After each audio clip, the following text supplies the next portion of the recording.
Bang Haji kan mau balik. Nyuruh orang jangan narkotika. Minuman keras.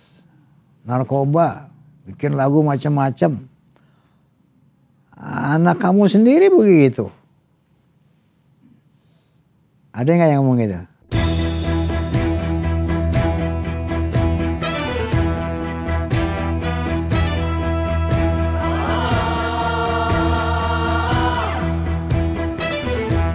Assalamualaikum warahmatullahi wabarakatuh.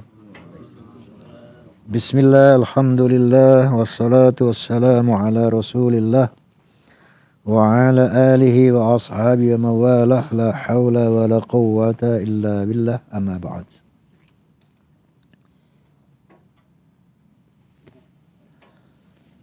Sahabat soneta, hadirin hadirat yang hadir sekalian. Saya khususnya dan keluarga kemarin tentu saja dikejutkan oleh terjadinya Ridho kembali menggunakan narkotika berupa yang tertangkap oleh pihak kepolisian, yaitu 3 butir ekstasi. Dalam hal ini saya ingin mengungkapkan beberapa hal tentang peristiwa musibah atau apa bentuknya itu yang menimpa seseorang. Pertama, kenapa seseorang bisa melanggar hukum Allah? Allah Subhanahu wa taala berfirman, "Innas salata tanha 'anil fahsya'i wal munkar."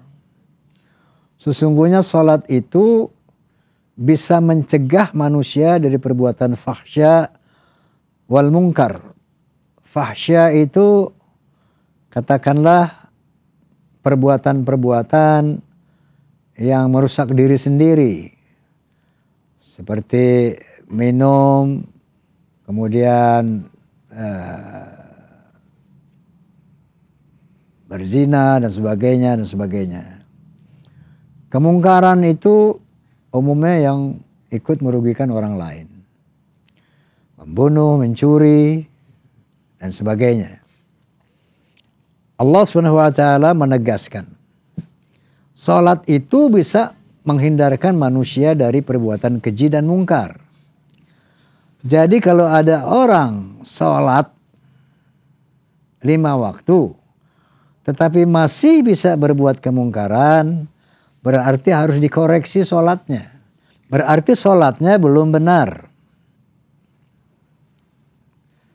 Karena as-salatu du'a, sholat itu doa. Dan doa itu senjata orang beriman untuk menghadapi gejolak dunia dan akhirat. Allah SWT berfirman, "Wailul lil musallin alladzina hum an salatihim sahun." Celaka orang yang sholat, yang di dalam sholatnya sahun. Wailul lil musallin alladzina hum an salatihim sahun. Alladzina hum yura'un wa yamna'unal ma'un. Ini terkait. Celakalah orang-orang yang menegakkan sholat, tapi sholatnya sahun. Sahun itu lawan daripada khusyuk. Lawan daripada khusyuk itu sahun. Khusyuk adalah konsentrate, menghadap Allah, ikhlas kepada Allah, mengerti apa yang diucapkan, mengerti apa yang dilakukan, faham. Betul gerakannya, betul ucapannya, mengerti apa yang diucapkan, faham hakikat apa yang diucapkan, apa yang digerakkan. Itu namanya sholat. Allah Subhanahu wa taala berfirman, "Qad aflahal mu'minuna alladzina hum fi salatihim khashi'un." Beruntung orang yang salat, yang beriman, yang di dalam salatnya khusyuk. Salah satu keberuntungannya adalah tidak akan melakukan kemungkaran. Beruntung. Kenapa orang salat dikatakan wail, celaka? Kalau dia sahun, kalau dia tidak khusyuk. Nah ini, perhatikan. Orang nggak khusyuk sholat, nggak merasa menghadap Allah. Allah Akbar. Dia tidak merasa tengah menghadap Allah. Dan dia tidak merasa meminta apapun sama Allah. Padahal dalam salat itu ada ihdinas siratal mustaqim, tunjukkan aku jalan yang lurus. Siratal ladzina an'amta alaihim, jalan yang engkau beri nikmat atas mereka. Ghairil maghdubi alaihim, bukan jalan yang engkau murkai atas mereka. Waladhdallin, dan bukan kesesatan. Dia baca Fatihah tapi dia nggak minta apa makna Fatihah, itu nggak diminta. Kenapa? Dia nggak ngerti. Nggak minta bimbingan, nggak minta petunjuk, nggak minta jalan yang lurus yang diberi nikmat. Tidak berlindung kepada Allah dari jalan yang dimurkai. Maka melakukanlah jalan yang dimurkai. Jalan yang bukan jalan yang orang diberi nikmat. Tapi jalan yang dimurkai. Kenapa?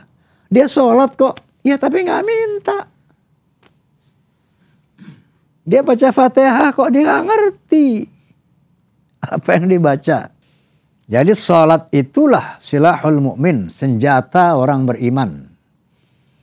Agar tidak terperosok ke dalam perbuatan fahsya wal munkar yang bisa merugikan dirinya.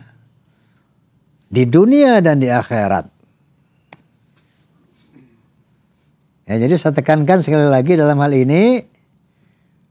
Jangan asal sholat. Perdalam itu ilmu sholat. Perdalam. Hafalkan arti-arti sholat. Sehingga mengerti apa yang kita baca. Faham yang kita baca. Sehingga betul-betul kita menyembah Allah. Betul-betul bermunajat kepada Allah. Dan Allah berjanji. Udu'uni astajib lakum, kalau kamu minta aku beri, minta beri bimbingan aku bimbing, gitu loh.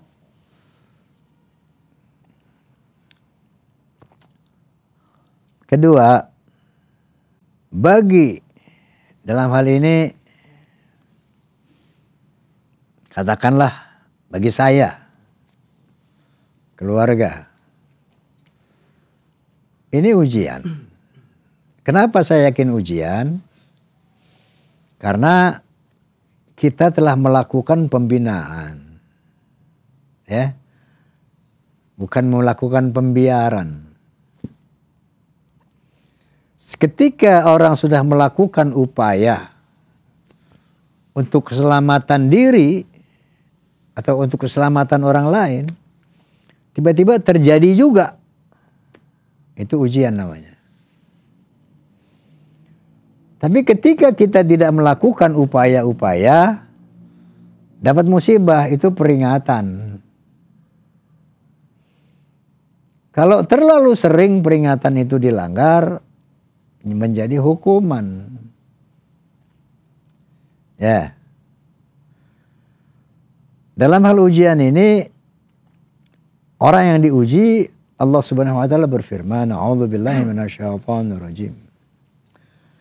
Ahasiban nasu ayyutraku ayyaqulu amanna wa hum la yuftanun."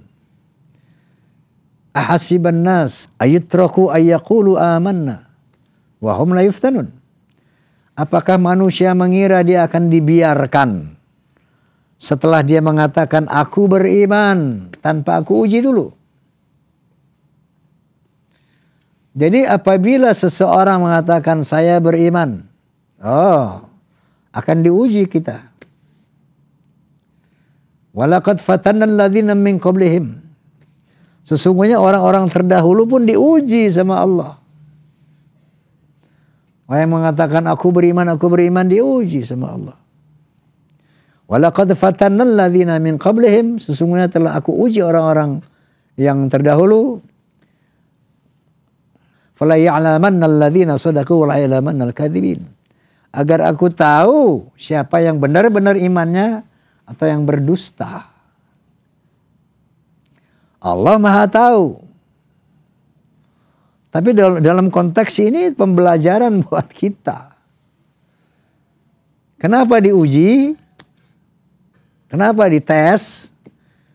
Untuk tahu kita benar apa enggak nih beriman. Fala ya'lamanna Allahu alladzina shadaqu wa la ya'lamanna al-kadzibin. Supaya Allah tahu siapa yang benar imannya, siapa yang imannya bohong.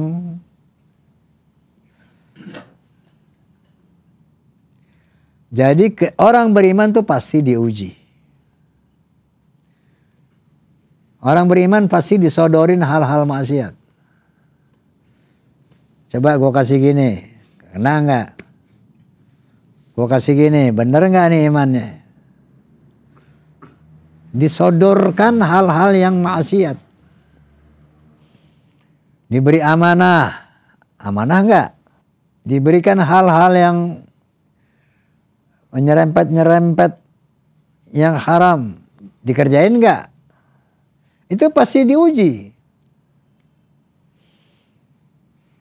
Ini haram, ini halal, disodorin yang haram-haram. Dikerjakan apa enggak? Itu pasti Allah akan melakukan hal itu. Jangan salah, pasti.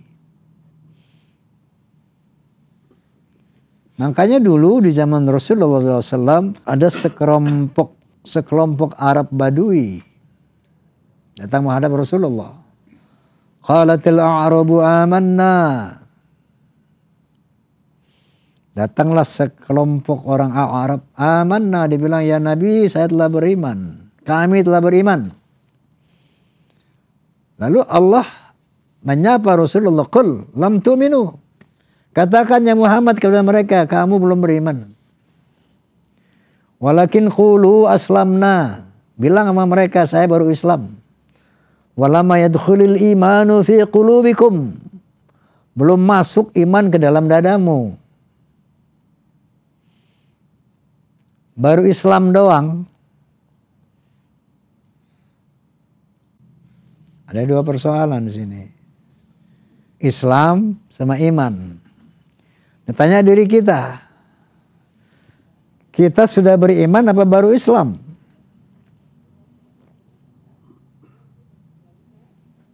Apa itu Islam? Asyhadu an la ilaha illallah wa asyhadu anna Muhammadar Rasul. Dia bersaksi tidak ada Tuhan kecuali Allah dan Muhammad itu utusan Allah. Dia ngomong begitu, ditetapkan dengan hatinya, maka Islamlah dia. Islam. Orang beriman adalah melaksanakan rukun Islam. Kalau timbang yakin, percaya ada Allah, percaya Nabi Muhammad itu utusan Allah, Islam. Apalagi pakai disunatin. Ya Islam. Tapi ketika dia tidak melakukan rukun Islam, syariat Islam, maka dia belum dikatakan orang beriman. Nah sekarang dia lakukan tuh syariat Islam, rukun Islam.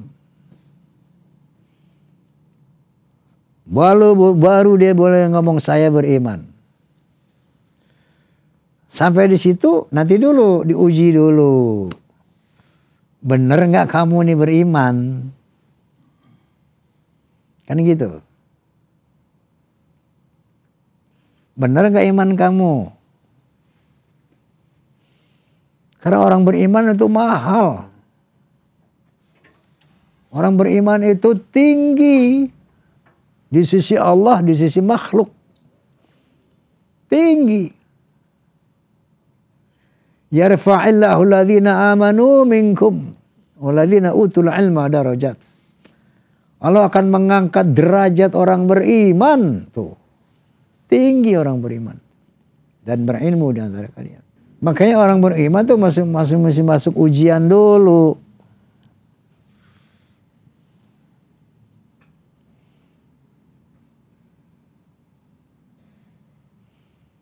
Kalau lulus baru beriman.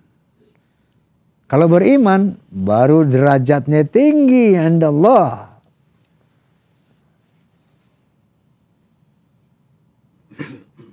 Mulia di mata Allah, mulia di mata malaikat, mulia di mata makhluknya. Kenapa? Karena orang beriman itu amanu wa amilus shalihat. Buah daripada iman itu amal soleh. Berbuat yang soleh-soleh.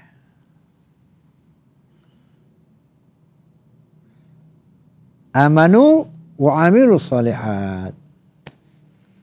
Beriman dan berbuat baik, kemaslahatan. Orang kalau sudah beriman kepada Allah dengan melakukan sholat, puasa dan sebagainya, kemudian beramal soleh kepada sesama manusia. Manusia berbuat baik, suka menolong, tidak pernah menggunjing, tidak pernah menghina. Mulia nggak di mata Allah? Mulia nggak? Mulia nggak di mata manusia? Mulia. Walaupun dia orang miskin, walaupun dia pejabat terendah, tapi kalau itulah dia beriman dan beramal saleh, maka dia mulia. Tinggi di sisi Allah, mulia di sisi Allah, mulia di sisi makhluk. Baru terjadi la khaufun alaihim wa la hum yahzanun. Kalau orang sudah beriman beramal soleh, dia tidak merasa takut dan nggak merasa duka cita. Kenapa nggak takut orang beriman? Nggak takut ditangkap karena nggak nyolong. Nggak takut kena AIDS karena nggak berzina. Nggak takut di penjara KPK karena nggak korupsi. Nggak takut mati karena dikerjakan perintah Allah. La khauf wa la yahzan. Orang yang takut itu siapa? Para pendosa.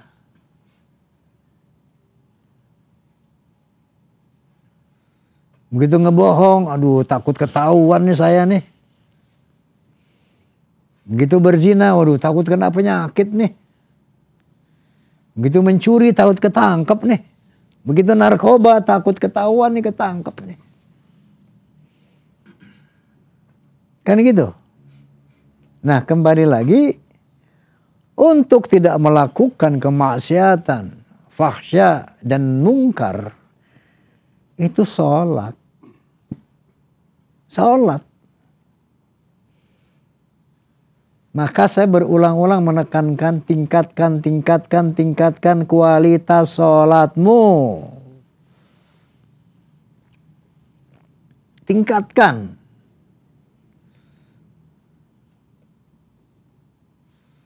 Makanya sering mengatakan kenali Allah. Kenali Allah. Supaya sholat bisa khusyuk.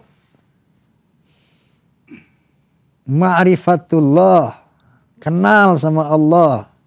Supaya bisa khusyuk. Untuk kenal sama Allah banyak baca Quran. Quran itu Allah lagi ngomong sama kita. Baca Quran sama juga kita dengerin Allah berbicara. Banyak tafakkur, merenungkan ciptaan Allah. Termasuk bagaimana tubuh kita ini bisa seperti ini. Tafakkur, renungkan. Baca Quran, tafakkur.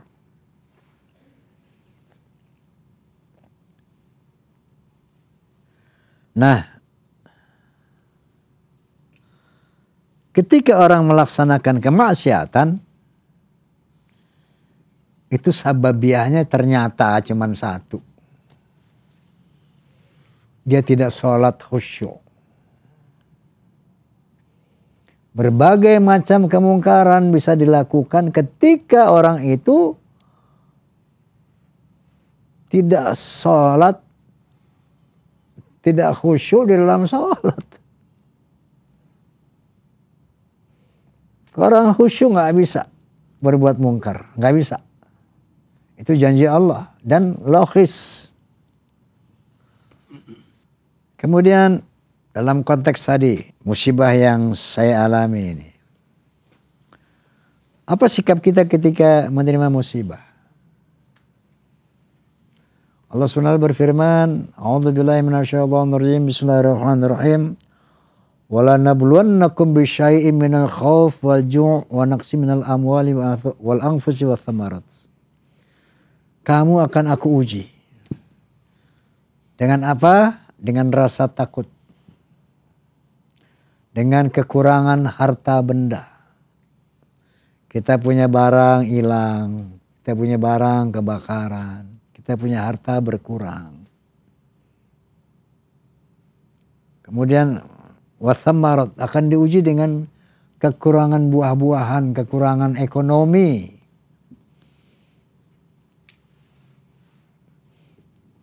Buat besok beras nggak ada, itu diuji ekonomi. Diuji dengan jiwa, dimatikan orang-orang yang kita cintai. Lalu apa sikap orang yang diuji? Kalau diuji itu mesti sabar.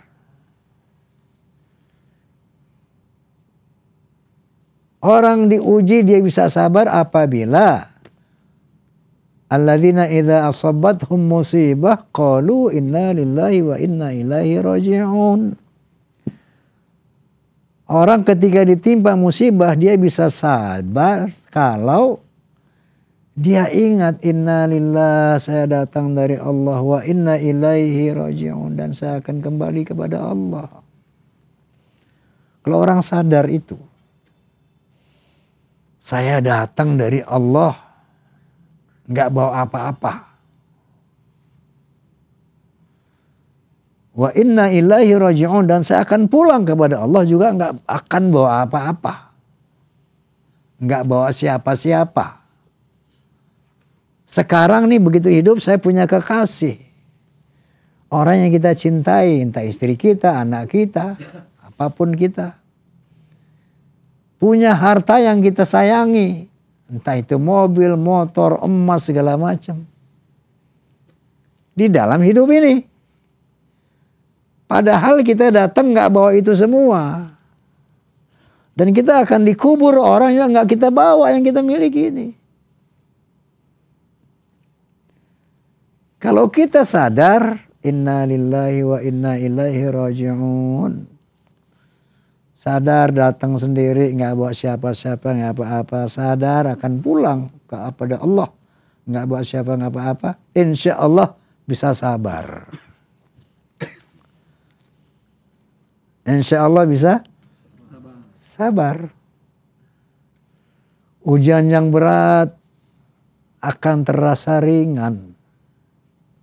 Ujian yang besar akan terasa kecil.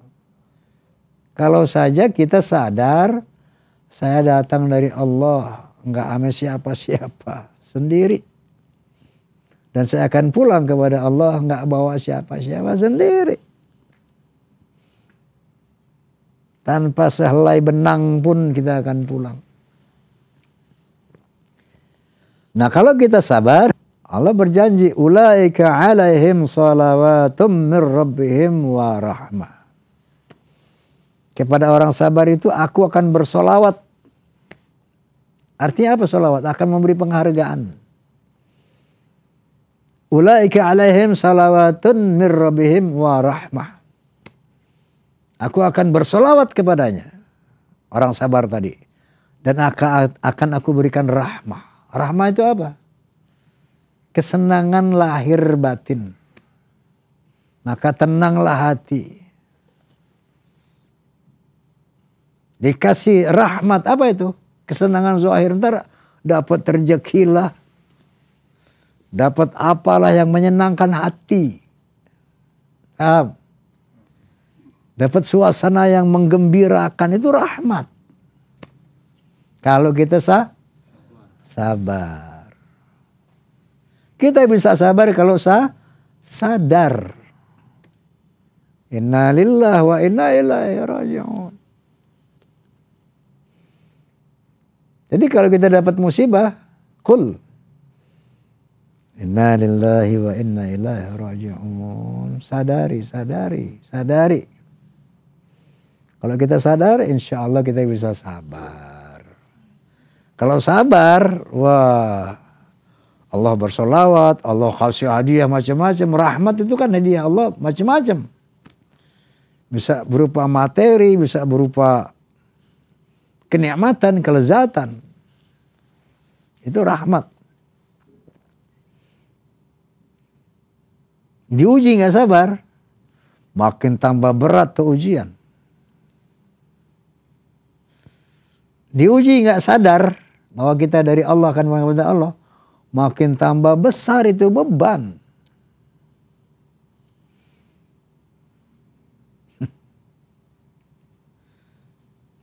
Ya, wah nggak sabar, kena stroke loh, kena sakit jantung, penyakit stroke, corona gampang banget tuh mencelok orang stres. Stres, kan dibilang tuh dalam lagu stres, obatnya iman dan takwa, serta mensyukuri apa adanya.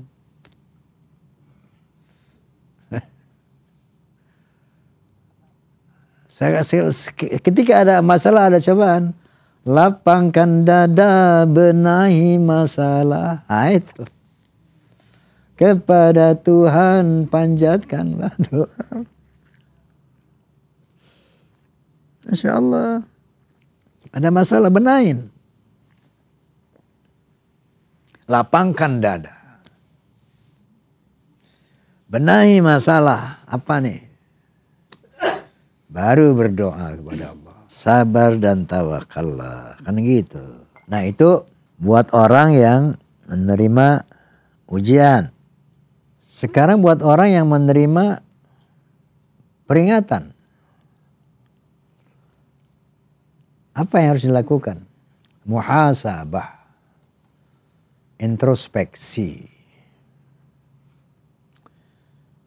Jadikan bencana itu menjadi bahan muhasabah, introspeksi, dan memperbaiki diri.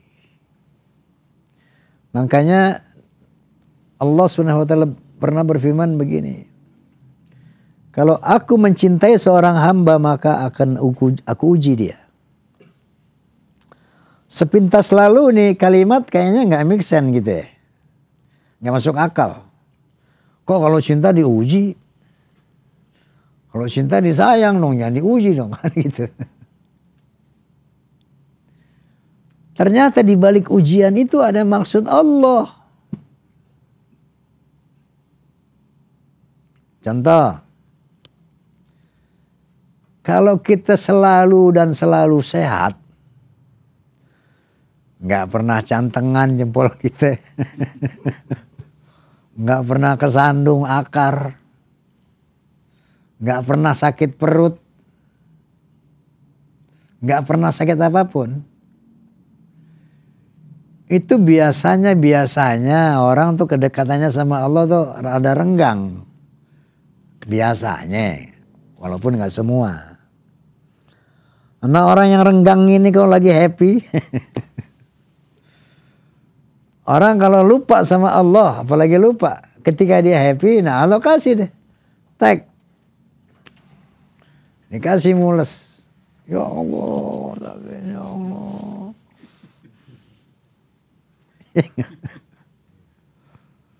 Dikasih deh cantengan tuh, aduh. Ya Allah, baru ingat maksud Allah begitu. La'allahum yarji'un, supaya kamu kembali. Zaharul fasadu fil barri wal bahri bima kasabat aydin nas. Liyudhiqahum ba'dalladzi amilu la'allahum yarji'un. Telah tampak kerusakan di daratan dan di lautan, bencana di lautan dan lautan. Oleh karena ulah tangan manusia. Aku timpakan bencana supaya yarji'un, dia sadar kembali ke jalan yang benar. Itu kalau secara global. Kalau secara perorangan,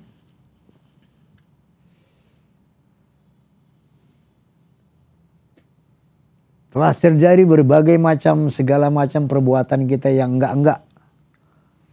Kita membuat kerusakan untuk diri kita, untuk orang lain. Maka diazab kita, dihukum kita, dam. Sebab apa? La'allahum yarji'un.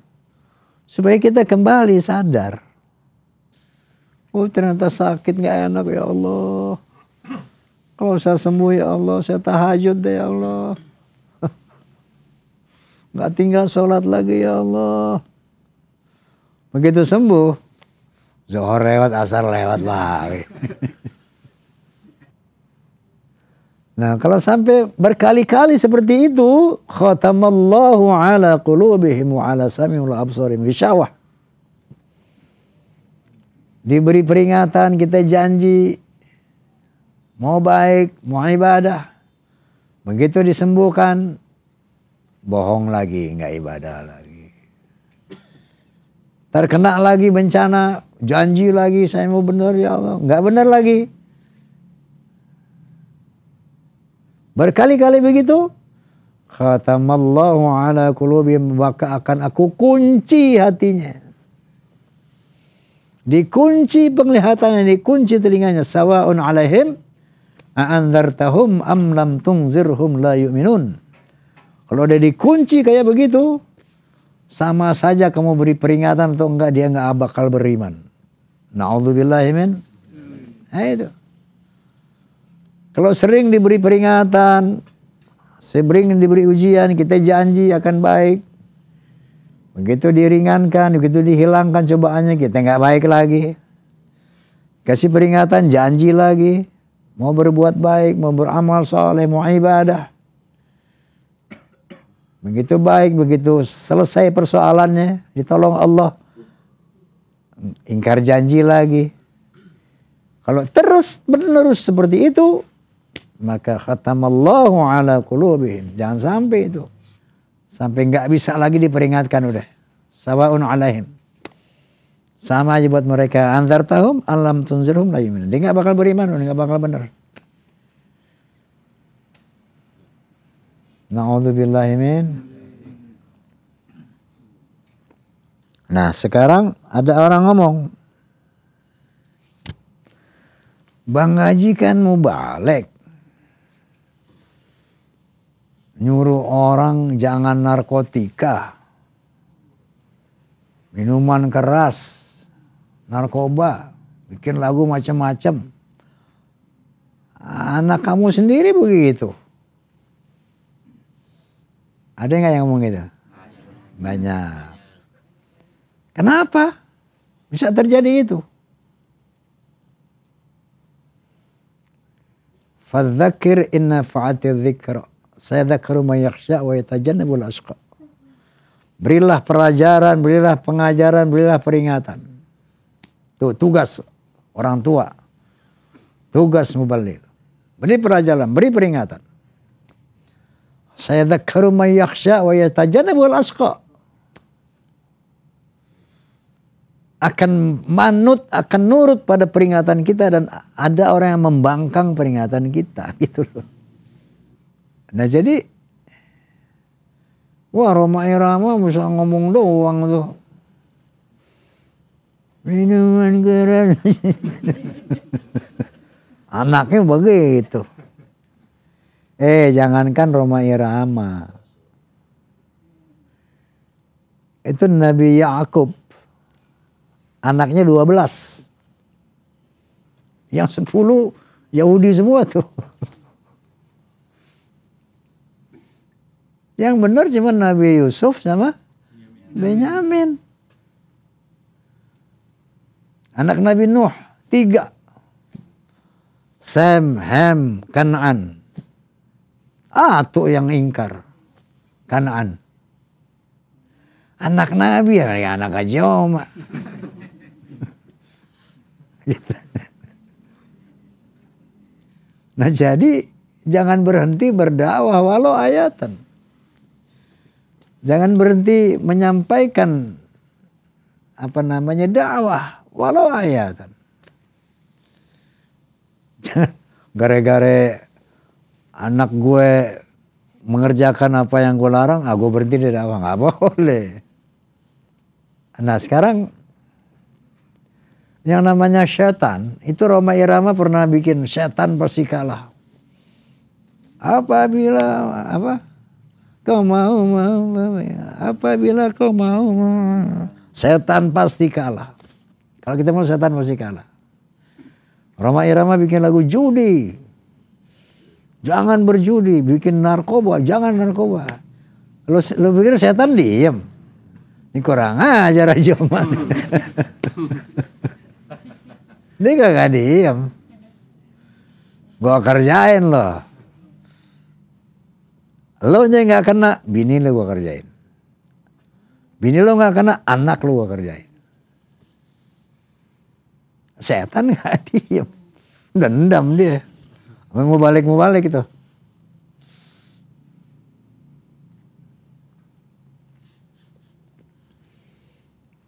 Makanya orang banyak yang menyeru kepada kebaikan, tapi sedikit yang mencegah kemungkaran. Kenapa ya? Kemungkaran itu berisiko. Kita akan berhadapan dengan orang-orang yang memang punya kehidupan di situ. Wah, ini orang ganggu pendaringan gue nih. Kerjain.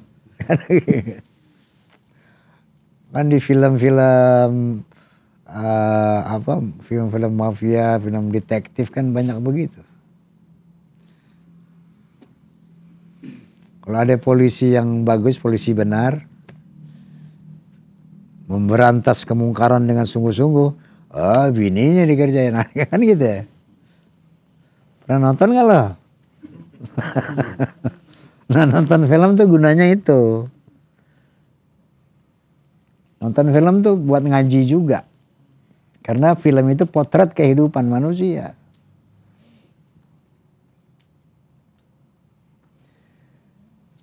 Nah jadi kuntum khairu ummatin ukhrijat linnas ta'muruna bil ma'ruf wa tanhauna 'anil munkar wa tu'minuna billah. Kamu itu umat Islam sebaik-baik umat yang dilahirkan dari bangsa manusia. Karena kamu punya konsep amar ma'ruf nahi mungkar. Dan beriman kepada Allah. Wal takum minkum ummatu yad'una ilal khair wa ya'muruna bil ma'ruf wa yanhauna 'anil munkar. Hendaklah ada di antara kalian yang dengan sungguh-sungguh menyerukan kepada kebaikan dan mencegah kemungkaran. Ulaika humul muflihun. Itulah orang-orang yang beruntung. Nah, jadi tegakkanlah amar ma'ruf wa nahi mungkar. Bahwa ada ekses di belakang itu ya. Artinya setan gak akan diam lah. Ya. Gitu setan. Kamu begini jangan ikutin setan. Nah diancam lah setan. Paham ya? Jadi mari kita baca suratul Fatihah. Terutama untuk Ridho Rhoma Irama. Masya Allah itu anak. Mudah-mudahan diberikan taufik hidayah. Amin. Untuk kembali ke jalan Allah. Karena saya tahu banget. Masa bapaknya gak tahu. Dia itu anak baik banget. Baik banget.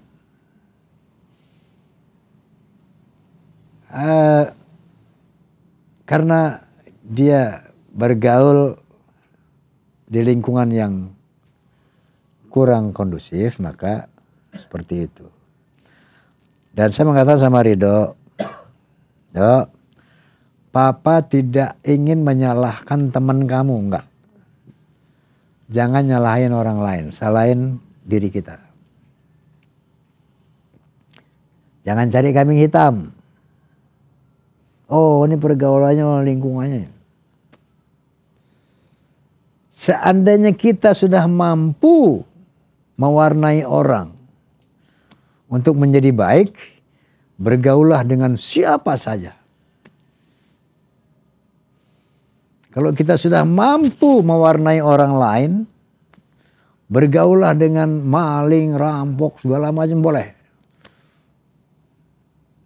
Dengan bandar narkoba, bandar judi, boleh. Kalau kita sudah mampu mewarnai orang. Tapi kalau kita belum mampu mewarnai orang, pilih-pilihlah teman. Karena dalam pergaulan itu ada tarik-menarik pengaruh. Saling mempengaruhi, saling mewarnai tanpa kita sadar. Bahkan ada yang dengan kesengajaan untuk diwarnai, untuk mewarnai. Jadi itu, jangan cari kambing hitam. Mari kita bina diri kita. Ukur diri kita. Adik, ukur tuh, Dik. Gue mau bergaul nih sama tukang judi nih. Gue bisa nggak? Nggak terpengaruh. Kalau bisa, bergaul. Kira-kira gue bakal ikut berjudi nih. Jangan. Pilih. Gitu, Dik.